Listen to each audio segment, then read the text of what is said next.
आप सभी को नमस्कार। आज हमारे संस्थान में हमारे जो प्रिय स्टूडेंट हैं, ये अब और ज़्यादा प्रिय हो गए हैं।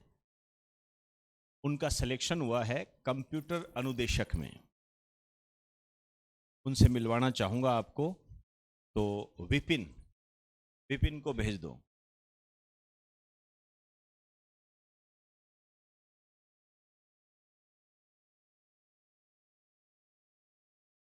आ जाइए, आ जाइए। ये विपिन है और आपने राजस्थान जी के विद्यार्थक है। इंडिया जी के सर बाद में किया था इस पहले राजस्थान जी के। इंडिया जी के राजस्थान जी है कंप्यूटर अच्छे। आज ये सही खिला समय रहते आपके लिए बार आऊँगा, सबके लिए कराऊंगा और अगली बार इस रूप में आएंगे ये खुद बताएंगे।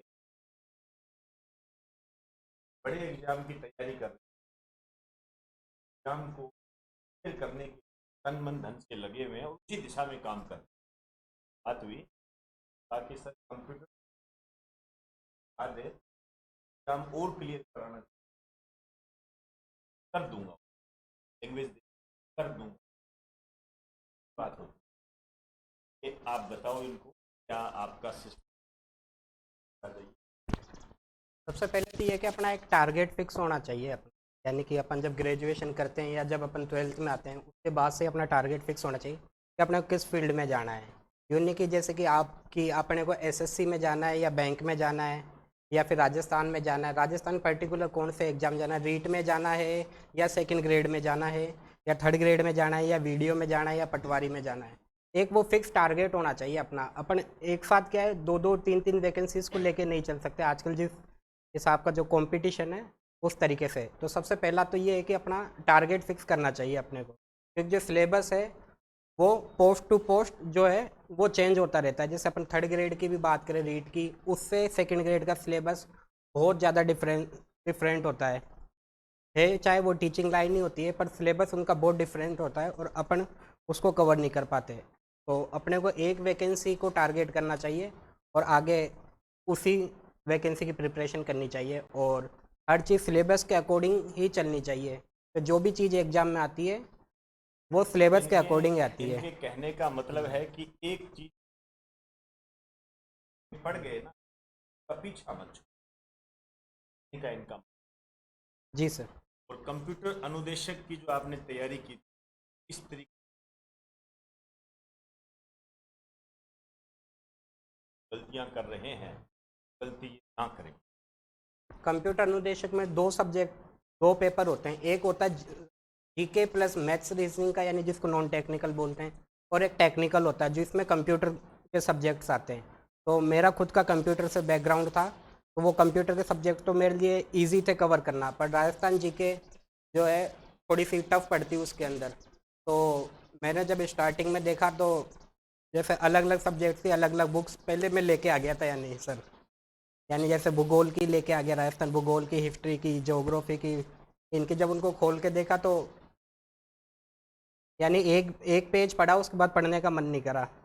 तो उसके बाद समझ में आया कि अपने पास जो मटेरियल है वो इतना ना हो करके इतना सा मटेरियल होना चाहिए अपने। इस बात पे ध्यान दें, मटेरियल इतना ना होकर इतना हो। ध्यान दें, कंप्यूटर अनुदेशक में चयनित हुए, अब आप अपनी जो भी चल रही है हाँ इसको रख सकते, इतना ना होकर इतना होना चाहिए मटेरियल कंटेंट। और यहाँ पर मैं याद दिलाना चाहूँगा, आप यूट्यूब देख सकते, आईएएस टॉप करने वाली शर्मा, उन्होंने भी यही बात कही, कई बार इस बात को दोहराया है, यही बात कही है सेम। सीमित सामग्री, सीमित सामग्री दो शब्द है, लेकिन आईएएस टॉप कर दिया इस शब्द की। और दूसरी बात इन्होंने यही कही, बार बार पढ़ो, एक चीज को बार बार पढ़ो। आप ना चाहो निकालिए, आप हर किसी के हाथ में आज एंड्रॉयड मोबाइल है, कुछ शब्द कहेगी सीमित सामग्री और अपने नोट्स को बार बार पढ़ो। वो तो टॉप कर गए आईएएस में, और सेम यही तो लीपी। और बताइए कैसे तैयारी की, जो भी आपके। पहला तो ये है कि परफेक्ट अपने पास में एक तो स्टडी मटेरियल होना चाहिए। एक तो स्टडी मटेरियल अपने पास में परफेक्ट होना चाहिए। दूसरा ये कि जो अपने को प्रिपरेशन करनी है उसमें मैंने तो सिंपल ये रखा था सर कि नोट्स पढ़ लिए एक बार, फिर प्रीवियस ईयर क्वेश्चंस लगा लिए, फिर अच्छा। नोट्स पढ़ लिए, फिर प्रीवियस ईयर क्वेश्चन लगा लिए। और एक बार क्या है कि किसी भी अपन कोचिंग में जाएं, अपने को उसके मटेरियल पे एक बार विश्वास करना पड़ेगा। अपने को दूसरी जगह नहीं जाना, चाहे ये कोचिंग हो चाहे कोई और अदर कोचिंग हो, अपने को उसके मटेरियल पे विश्वास करना पड़ेगा और उसको पूरा फॉलो करना पड़ेगा। और जैसे कभी प्रीवियस ईयर पढ़ लिया, कभी नोट्स पढ़ लिए, कभी टाइम नहीं मिले तो ओनली प्रीवियस ईयर की रीडिंग कर ली, और कभी टाइम नहीं मिला तो केवल नोट्स पढ़ लिए, कभी दोनों पढ़ लिए। बस इतना ही करना है जीके में, इससे हो जाता है। आप देखिए, दो शब्द इस्तेमाल किए, कंटेंट पढ़ो मतलब नोट्स पढ़ो, प्लस प्रीवियस ईयर के पेपर्स। दो बातें कही, ये ना करो तो वो करो, वो ना करो तो ये करो, इन दोनों में करते रहो बस। कभी प्रीवियस ईयर के क्वेश्चन सोल्व कर लिए, कभी आपने अपने नोट्स पढ़ लिए, ये करते रहो। उन्होंने मॉडल पेपर शब्द का इस्तेमाल नहीं किया, ध्यान रखें, मॉडल पेपर शब्द का इस्तेमाल नहीं। आसपास जोर विरोध, मॉडल पेपर का इस्तेमाल नहीं किया। मॉडल पेपर का इस्तेमाल अनर्गल आपको आएगा, प्रबल विरोध। प्रीवियस ईयर के क्वेश्चन करो और नोट्स पढ़ो, दो चीजें बार बार बार बार। कितनी बार पढ़ा आपने नोट्स को, सारी चीजें? सर ये तो काफ़ी बार पढ़ा, ये याद नहीं है। यानी जब मन करा तभी पढ़ते ही रहे हूँ सर। मैंने 7 महीने लिए हैं, उसमें बस पढ़ा ही है और अच्छा, कोई काम नहीं आपके किया। जो पेज थे वो कैसे हो गए? पेज तो सर शुरू में तो वाइट थे उसके हाँ, बाद में तो काले कोई हो गए। पेज बाहर निकल रहा है, कोई क्या। बात कही, शुरू में से तो शुरू में जो पेज थे नोट्स के वो तो थे वाइट, बाद में कोई बाहर निकल रहा है, कोई अंदर कर रहे हैं, कोई इधर कर रहे हैं, कोई काले हो गए, कोई धोले हो गए, सब। आप सोच लीजिए पेज के साथ इन्होंने क्या हरकत। और कंप्यूटर अनुदेशक को प्राप्त कर, और यही बात मैं आपको बार बार कहता हूँ। आप मेरे लेक्चर वगैरह कि बीच बीच में जब मैं आपको बताता रहता हूँ तो कई बैठे होते हैं महाज्ञानी, यार ये तो बार बार यही बोलता रहता है, क्या पता किसी के बार बार बोलने से ये सिलेक्ट हो गया होगा। पूछ लो इससे, क्योंकि स्टूडेंट क्या होता है, 22 साल का होता है, चंचलता क्या होता है, भरी होती है। वो लगातार मोटिवेट कभी नहीं रह सकता है, कभी नहीं रह, उसको शुरू में डंप कराना पड़ता है, टाइम टाइम पर उसको डोज देनी पड़ती है, तब जाके उसमें लगातार मोटिवेशन बना रहता है, वो कामयाबी को। ऐसा मेरा मानना है। इसी कारण से आपको बीच हर एग्जाम्पल के माध्यम बताया जाता है। आप इस समय समय पर तो ये बच्चे सिलेक्ट होते हैं, वेट करता हूँ, बताता हूँ कि आपको ट्रेन कर तैयारी की और हमें ये सफलता मिल गई। हो सकता है कोई बात, जो आपको कोई भी बात कहें, हो सकता है उस बात में आपकी कोई समस्या छुपी, आपको उसका आंसर। और बताइए। एक सर सबसे बड़ी जो मेरे को, मैंने सबसे पहले जो है 12th करने के बाद में मैंने 2015 में 12th किया था, और 12th के साथ साथ मैंने तैयारी स्टार्ट करी थी IIT JEE की। जो IITs होती है इंजीनियरिंग के लिए, उनकी तैयारी स्टार्ट। सर पहले साल मेरा सिलेक्शन नहीं हुआ तो मैंने दूसरे साल फिर से ड्रॉप किया, उसके बाद मैंने कोटा से तैयारी करी। तो इसकी फ़ीस होती है सर 1 लाख रुपए तब हो गई, 1 लाख रुपए तब हो गई। तो सर तब भी मेरा सिलेक्शन नहीं हुआ। तो जो साथ के अच्छे खासे दोस्त हैं वो यूँ कहते हैं कि इतने पैसे बर्बाद कर दिए, इससे अच्छा तो कोई इधर सांगानेर साइड में मकान ले लेते, वैल्यू ही बढ़ाता। देखो, पर सर वो 2015 का पढ़ा हुआ सर, वो मेरे अब इस जगह पे काम आया सर। और कभी भी खराब नहीं। और मेरे जो दो बार मैंने JEE मेंस का एग्ज़ाम दिया था, दोनों बार मेरा सिलेक्शन नहीं हुआ। तो मैंने जो बचे हुए 4 साल थे ना सर, जो मेरे ग्रेजुएशन के थे बीटेक के, वो मैंने यही देखा कि मैंने उसमें उस 2 एग्ज़ाम में क्या कमी छोड़ दी। बाकी सर मैंने तैयारी तो बहुत करी थी पर उसमें सिलेक्शन नहीं हुआ, तो मैंने 4 साल यही चीज़ देखी तैयारी की, तैयारी में कहाँ कमी रह गई थी सर, उसको इम्प्लीमेंट किया और मेरा वो ग्रेजुएशन के बाद में फर्स्ट एग्ज़ाम था सर, और ये फर्स्ट एग्ज़ाम में मेरा क्लियर हो गया। क्लियर। क्या आप जिस आपको ये कहें, आपने जो कामयाबी प्राप्त की, तैयारी की, तैयारी की बात, उस तैयारी में आप अपनी कौन सी टेक्निक को सबसे ऊपर रखोगे? सर टेक्निक तो मेरी सबसे पहले यही है कि मैं जो कोई हार्ड चीज़ मिलती है ना तो मैं सबसे पहले उसी के पीछे पड़ जाता हूँ, ठीक है। और उसको बार बार पढ़ के और उसको काफ़ी इजी कर लेता हूँ, या अपनी कोई ट्रिक है या अपना कोई कैसे भी करके उसको इजी कर लेता हूँ, सबसे पहले हार्ड चीज़ पकड़ता हूँ मैं। तो आप अपनी कामयाबी में उस कंटेंट को पकड़ते हाँ हो जो कि आपको आता नहीं, हाँ। या जिसमें आपको परेशानी महसूस करें। और सबसे बड़ा सर वो कि मैं सिलेबस टू सिलेबस ही चलो, यदि सिलेबस में यदि ये लिख रखा है कि राजस्थान की हिस्ट्री है तो ही आपको राजस्थान की हिस्ट्री पढ़नी है, यदि नहीं है तो आपको नहीं पढ़नी है।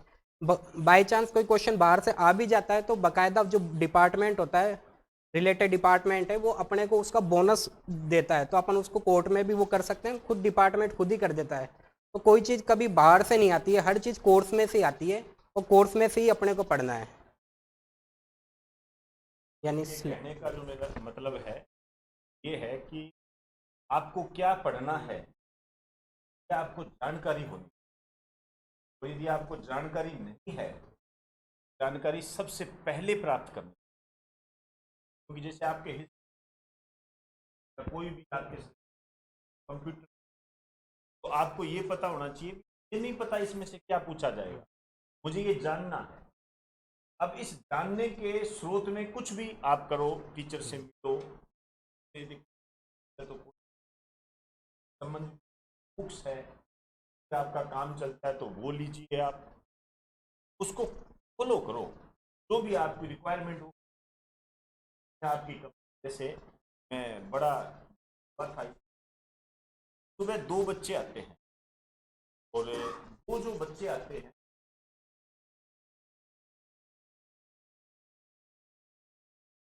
उनका इस कारण से सिलेक्शन नहीं हुआ क्योंकि वो कंप्यूटर क्लियर नहीं कर पाए, 11-12 नंबर लेने, तो वो ले नहीं पाए। मैंने उनकी आंखें पढ़ ली थी,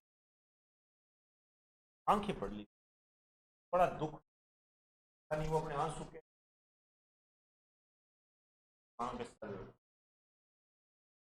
शब्द नहीं बोल पा रही थी। मैं समझ गया था, फिर मैंने तैयारी करो, बड़ा तैयारी। ये जो है ना, जो मेरे अनुभव होते हैं वही आपके साथ शेयर, और सेम यही बात इन्होंने, अब उन्होंने गलती की, मैं मानता हूं, मैंने कुछ नहीं कहा उनको, लेकिन उनकी गलती है कंप्यूटर को नेगलेक्ट की, नेगलेक्ट कर यार पास ही तोड़ना। मेरे साथ हुआ है भाई, स्वीकार करता हूँ। ट्यूशन में पढ़ते तो हिंदी और इंग्लिश को पास ही करना होता था, इंग्लिश को पास करना होता था, हिंदी सोचते क्या थे, हिंदी को तो कभी क्लियर कर लेंगे, 2 प्राइवेट चीज लिख के आने, एक में तो आ ही जाएंगे नंबर, पूरे करके 33 नंबर, चल भाई पक्के। सप्लीमेंट्री आई थी, आज भी 4 मार्कशीट लेके लगानी पड़ती है, कहीं लगाओ तो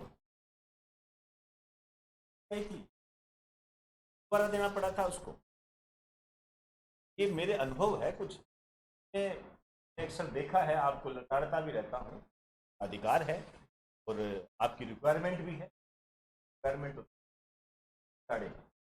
होता है।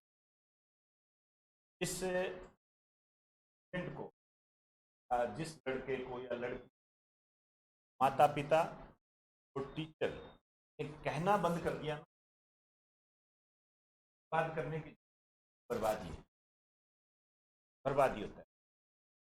तो टीचर जितना ज्यादा लताड़ता है, मैं कहता हूँ वो आगे जाता, बहुत आगे जाता, समझने की बात है। तो कुछ वर्तमान में जो स्टूडेंट है वो इस चीज को ज्यादा अपने ईगो पर ले लेता है, लेकिन ऐसे स्टूडेंट कम ही होते हैं।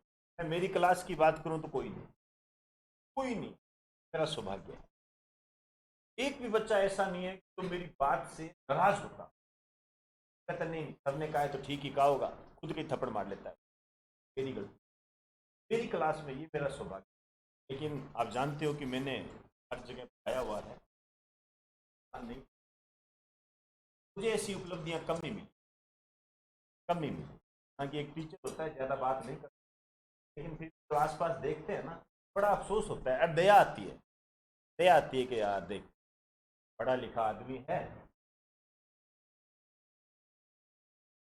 बस तैयारी करो। इतना मैं जान पा रहा हूँ, बात गलत हो तो इन्होंने अपने नोट्स को बार बार पढ़ा है। मुझे तो इनकी कामयाबी में ये चीज को, कंटेंट को उन्होंने बार बार पढ़ा, कहा कि चीज निकल गए थे, अंदाजा लगा लीजिए नोट्स के साथ क्या दुर्गति, समझे बात को, तो बार बार पढ़ी।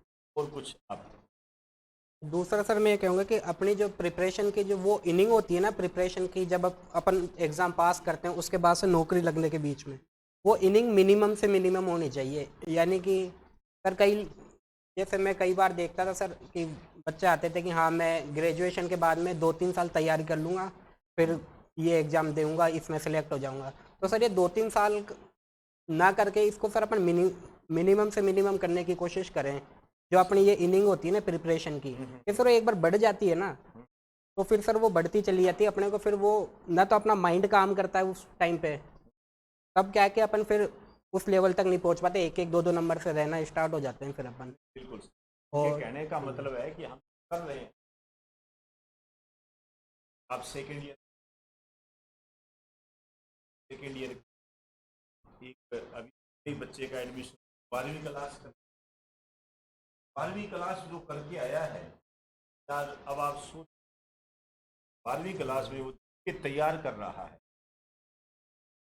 होगा, कहीं होगा 3 साल के अंदर, बताइए क्या प्राप्त कर, कैसे मुकाबला कर लेगा, जो आएगा वो बस ग्रेजुएशन करके कब आएगा, वो कैसे कर, बच्चा 12वीं के बाद पढ़ रहा, आप सोचिए चंचलता की भी। वैसे भी आप जानते हो 10वीं में लगा देते हैं, 11वीं 12वीं में नीट ट्रेंड है, वास्तव में ट्रेंड। और बताइए। जैसे जैसे मैंने प्रिपरेशन करी थी, मैंने टोटल अप्रोक्स 6.5 से 7 महीने इतना ही टाइम लिया था मैंने, पर इस टाइम में सिर्फ मैंने सर पढ़ाई करी थी, यानी किधर ना घूमना ना कुछ, सर कुछ भी नहीं किया। यानी मैंने जयपुर, मेरे घर से कोचिंग, कोचिंग से घर, घर से कोचिंग, 7 महीने मेरा ये रूटीन रहा था, और दिन रात पढ़ा था। तो 7 महीने जो है अपने 14 महीने में कन्वर्ट हो गए थे, और हर एग्ज़ाम को जो है क्लियर करने के लिए हाँ इतना ही टाइम होता है सर, 7 से 12 महीने इतना होता है। यदि उसमें नहीं होता है तो सर अगले 6 महीने में फिर वैकेंसी आ जाती है, तो सर इससे ज़्यादा नहीं होना चाहिए, बस 7 इतना से होना। मतलब 7 महीनों को 14 महीने, 7 महीने 14 महीने बच्चे एसएससी तैयारी कर रहे हैं, हिसाब से उनका एग्जाम जुलाई के अंदर, आज भाई अप्रैल जाने दो, आप तो मई और जून पकड़ लो, 2 महीने को 4 महीने बना दो। आप 7 महीने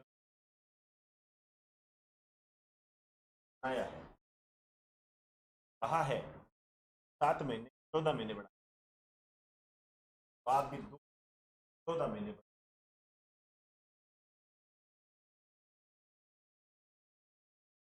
तो सर जैसे कई सारे स्टूडेंट, जैसे कई मेरी फील्ड जैसे टेक्निकल, कई बीटेक कर रखे हैं, उनका भी आगे एग्ज़ाम है, जैसे जेईएन वगैरह का सर एग्ज़ाम है। तो मैंने कैसा, मेरे भी टेक्निकल था, तो मैंने जो टेक्निकल प्रिपेयर करा था वो जो जेईएन वगैरह की तैयारी कर रहे हैं उनके लिए, कि आप जो टेक्निकल होता है उसके अंदर अपने को जो है थ्योरी या कॉन्सेप्ट्स के ऊपर ज़्यादा फोकस करना है, ना कि क्वेश्चंस वगैरह के ऊपर। उसमें अपने थ्योरी के ऊपर और कॉन्सेप्ट के ऊपर ज़्यादा वो करेंगे, क्योंकि क्वेश्चन का एरिया काफ़ी वाइड है, और ज़्यादातर जो अब पेपर आ रहे हैं सर वो कॉन्सेप्ट के ऊपर ही आ रहे हैं, जो टेक्निकल पेपर आते हैं। अब आप किसकी तैयारी कर, अभी सर मैं आरपीएससी प्रोग्रामर की प्रिपरेशन कर रहा हूँ। आरपीएससी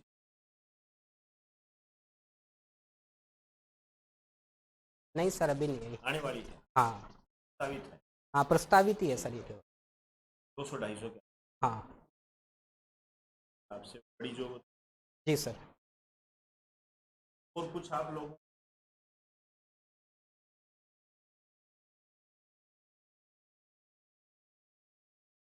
कौन से में? कंप्यूटर इंस्ट्रक्टर में लेवल अच्छा रहता है, लेवल अच्छा था तो अच्छा लेवल था तो यानी लेवल सर ऐसा आया था कि हाँ 45% सीट वैकेंट रह गई सर इसमें, इतना लेवल था। लेवल और लेवल के बारे में किसी बताइए। आप बेटा बताओ, कुछ कहना चाहते हो? कोई भी? हाँ जी बताओ भाई।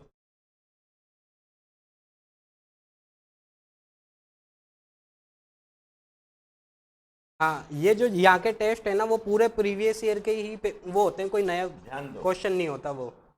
तो मैं तो जब भी टेस्ट देने आता था तो प्रीवियस ईयर पढ़ के आ जाता था सर, नोट्स और प्रीवियस ईयर आके एग्जाम देता था। पढ़ रहे थे तो और टॉप करते थे। हाँ, एक दो तीन बार आई भी थी सर रैंक। भाई पढ़ते रहो अपने, ऐसे नहीं कि इधर सिटी पार्क बन गया तो थोड़ा उधर चले गए, इधर जीटी चले गए। ऐसा नहीं कि हाँ दिन पूरा दिन पढ़ना है फिर थोड़ी देर रेस्ट कर ली फिर रात तक आराम से पढ़ते रहो। और किसी चीज़ में टाइम वेस्ट नहीं करना सिर्फ पढ़ने के अलावा, घूमने वगैरह इसमें।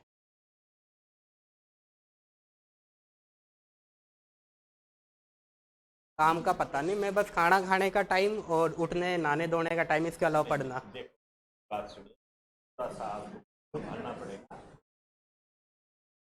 ये जो होता है ना टाइम पीरियड तो मेरी बात ध्यान से सुनो। देखो यदि हम ऐसे कहें 12 घंटे पढ़ता हूँ, ये जरूरी नहीं है, ध्यान रखना। 12 घंटे पढ़ा या 18 घंटे, देखो पढ़ने वाले पढ़ते हैं नो डाउट, और वो मेहनत भी करते हैं, मेहनती है, सैल्यूट है, कोई दो राय नहीं है। लेकिन अपने ये कहें कि 18 घंटे ही पढ़ना पड़ेगा, ये कोई जरूरी, ये कोई जरूरी। आप सोच घर पे जाके इस क्वेश्चन का जवाब खुद, आप भी एक वो भी आप रहते हो, मैं भी रहता हूँ, मेरे पास भी इसका जवाब है, लेकिन मैं जवाब आपसे नहीं। आप ये सोचना कि लाइब्रेरी में रात को 10 बजे से लेकर सुबह 6 बजे तक कोई बच्चा पढ़ रहा है, आपको कैसा लगा? आपको लगता है वो पढ़ रहा होता है? चलो रात की रात में तो आप सो रहे, दिन में आप लाइब्रेरी जाते हो, ऐसे कितने बच्चे हैं जिन्होंने कान में लगा रखा होता है? ऐसे कितने बच्चे हैं जो डाउनलोड करते रहते हैं? ऐसे कितने बच्चे हैं जो बाहर थड़ी पे चाय पीने चले जाते हैं, सुट्टा मारते हैं? अब आप कैलकुलेशन कर लीजिए, 12 घंटे लाइब्रेरी कितना पढ़ा है, कितना पढ़ा है? पढ़ने की सीमा जब आप पूछ रहे, बात लगी आपको बता दूं, ऐसा मत सोचिए यार ये तो सुबह 7 बजे ही लाइब्रेरी निकल जाता है यार, तो रात को 9 बजे आता है। आपको क्या लगता है वो 7 बजे से लेकर 9 बजे तक पढ़ रहा है? बता दीजिए, आपके पास खुद का, खुद आंसर दो, मेरी छोड़िए, आप मेरे ज्यादा स्टूडेंट को जानते हो, मैं तो क्या पता थोड़ा पुराना हो गया तो पुराने स्टूडेंट की बात कर सकता हूँ, लेकिन आप तो वहां साथ में रहते हो, साथ में रहते हो, आप बताओ क्या वो 7 बजे से लेकर 9 बजे तक पढ़ा है? डाउनलोड उसका मोबाइल चेक कर दो और देखो क्या क्या डाउनलोड किया है उसने, आपको पता लग जाएगा। आप ना कहे तो सत्यानाश हो तेरा। इमरान फिल्म डाउनलोड करेगा वो, ये चीजें ठीक। चलो अब इनको इजाजत देते हैं अपने में।